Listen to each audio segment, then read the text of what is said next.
Hello everyone, कैसे हैं आप सब। दोस्तों, आज हमारे पास एक एयर कंडीशनर की पीसीबी है। तो हिटेची कंपनी का एयर कंडीशनर है, उसकी ये पीसीबी है। तो दोस्तों, पीसीबी निकालने का हमारा मकसद क्या है। जब हमने इस एयर कंडीशनर को चेक किया तो ये बिल्कुल ही डेड था। तो इसमें कोई भी, ये यहाँ पर इसकी डिस्प्ले होती है, इसमें कोई भी इंडिकेटर ऑन नहीं था। जैसे ही इसकी एमसीबी को उठाते हैं एसी चलाने के लिए, ये पूरे का पूरा बोर्ड डेड रहता है, हमारा एयर कंडीशनर डेड रहता है, कोई भी इंडिकेटर इसमें ग्लो नहीं करता। तो दोस्तों, इस तरह का फ़ॉल्ट अगर आ जाए तो ये कैसे पहचानेंगे आप कहाँ का फ़ॉल्ट है, किस सेक्शन का फ़ॉल्ट है। तो अगर किसी भी कंपोनेंट की बात करें तो ऊपर से हमारे सभी के सभी कंपोनेंट एकदम से सही लगते हैं। 3 रिले एक साइड में लगी है, ये भी एकदम से ओके है। यहाँ पर एक ये रिले लगी है 12 वोल्ट डीसी की, ये भी एकदम से ओके है। और अगर नीचे की साइड पीसीबी की अगर चेक करें तो ये भी पीसीबी हमारी एकदम से नई जैसी लग रही है। तो इस कंडीशन में हमें ये पहचानना मुश्किल हो जाता है कि फ़ॉल्ट कहाँ का होगा, किस सेक्शन का होगा। तो सबसे पहले इस तरह के फ़ॉल्ट को चेक करने के लिए हमें बारीकी से इसके कंपोनेंट चेक करने पड़ेंगे। तो दोस्तों, सबसे पहले वीडियो को लाइक करें, चैनल में नए हैं तो चैनल को सब्सक्राइब ज़रूर करें। दोस्तों, अब इसके हम फ़ॉल्ट को निकालेंगे, चेक करेंगे किस सेक्शन का ये फ़ॉल्ट है। अब इस फ़ॉल्ट को निकालने के लिए हमें लेना होगा एक मल्टीमीटर। ये मल्टीमीटर है, इसको हम कर लेते हैं कंटिन्यूटी पे सेट। तो कंटिन्यूटी पे सेट कर लिया है। तो सबसे पहले हमें इसका फ्यूज चेक करना है। यहाँ पर फ्यूज लगा है, तो फ्यूज एकदम से ओके है। फ्यूज एकदम से ओके है। अगर फ्यूज आपका ओके है फिर हम इसमें देंगे सप्लाई, क्योंकि हम इसमें सप्लाई देंगे फिर हमें पता चलेगा कि इसका फ़ॉल्ट किस सेक्शन का है। तो ये सप्लाई के लिए हमने यहाँ पर लिया है दोस्तों, एक ये देखिए 2 पिन टॉप। इसमें हम 2 वायर जोड़ लेते हैं। यहाँ पर इसकी सप्लाई हम दे देंगे। ये देखिए, न्यूट्रल को हम यहाँ पर देंगे, यहाँ पर एन लिखा है तो यहाँ पर न्यूट्रल देंगे, और यहाँ पर हम देंगे लाइन।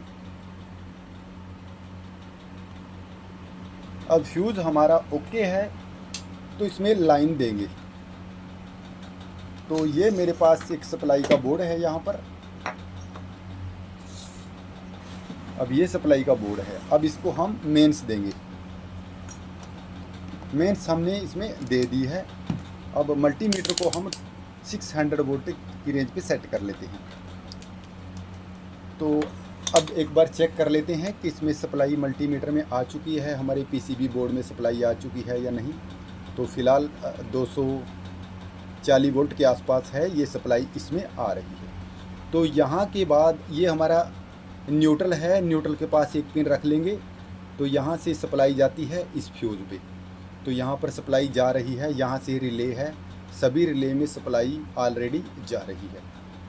तो सप्लाई में, इसकी रिले में सप्लाई जा रही है। तो इसके बाद हमें क्या करना है, हमें ये देखना है यहाँ पर एक ट्रांसफार्मर लगा है, ये देखिए।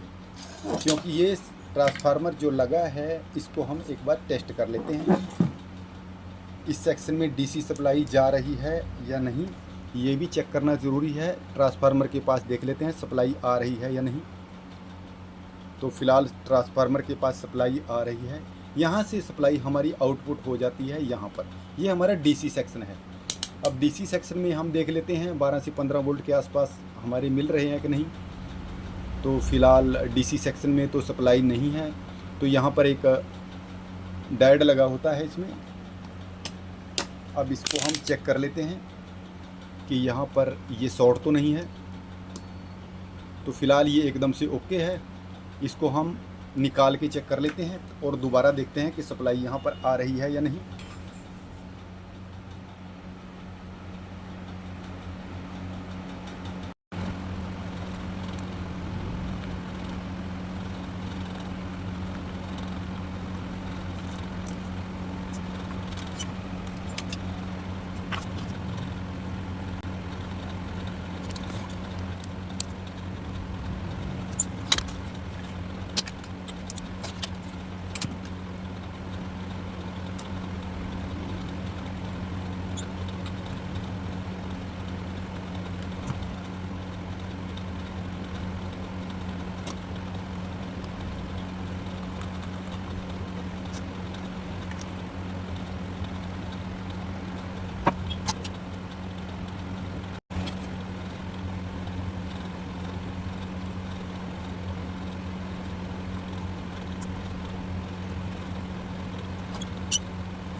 दोस्तों अब इसमें ट्रांसफार्मर भी फिट कर दिया है और इसकी साथ के साथ वायरिंग कर दिया है, डायोड भी इसमें लगा दिए हैं।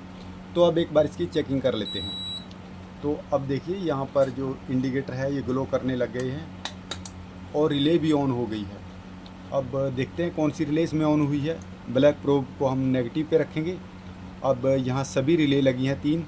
सबसे पहले यहाँ पर हम चेक करेंगे पॉजिटिव सप्लाई 9 वोल्ट के करीब यहाँ पर आ रही है मल्टीमीटर में, जैसा कि आपको दिख रहा है। अब यहाँ पर हमारी इस साइड रखेंगे, ये प्लस की है और ये माइनस की है। यहाँ पर रिले में इसका मतलब 8 वोल्ट आ चुके हैं, रिले ऑन है, ये देखिए। अब यहाँ पर है कंप्रेसर के लिए रिले, यहाँ पर ये देखेंगे ये ऑन है या नहीं, ये भी ऑन है, क्योंकि पहले रिले ये ऑन होगी, रिले जो है 1 ये ऑन होगी, उसके बाद रिले 5 ये कंप्रेसर के लिए है, ये भी साथ के साथ इसकी ऑन हो गई है। इसका मतलब ये सर्किट पूरी तरह से काम कर रहा है। अब आपको ये वोल्टेज भी दिखा देते हैं जो ट्रांसफार्मर से हमें मिल रही है, कितने वोल्ट है। ये वोल्ट जो है 20 वोल्ट के करीब है, लेकिन अब यहाँ पर 10 दिखाई दे रहे हैं। जैसे हम यहाँ से स्विच को ऑफ़ करेंगे, अब सभी रिले फ्री हो गई हैं। अब दोबारा से एक बार ऑन कर देते हैं। अब यहाँ पर आपको वोल्टेज भी दिखाएंगे कितने वोल्टेज हैं। देखिए 20-21 वोल्ट है यहाँ पर। तो यहाँ पर एक 7812 रेगुलेटर आईसी लगाया गया है, इसकी वोल्टेज भी दिखा देते हैं। आउटपुट यहाँ पर इनमें 21 वोल्ट और आउट में 12 वोल्ट। और यहाँ पर एक और रेगुलेटर है, इसकी इनपुट वही 20 वोल्ट के करीब है और जो आउटपुट है वो 5 वोल्ट। देखिए अब यहाँ 4 रिले लगी हैं।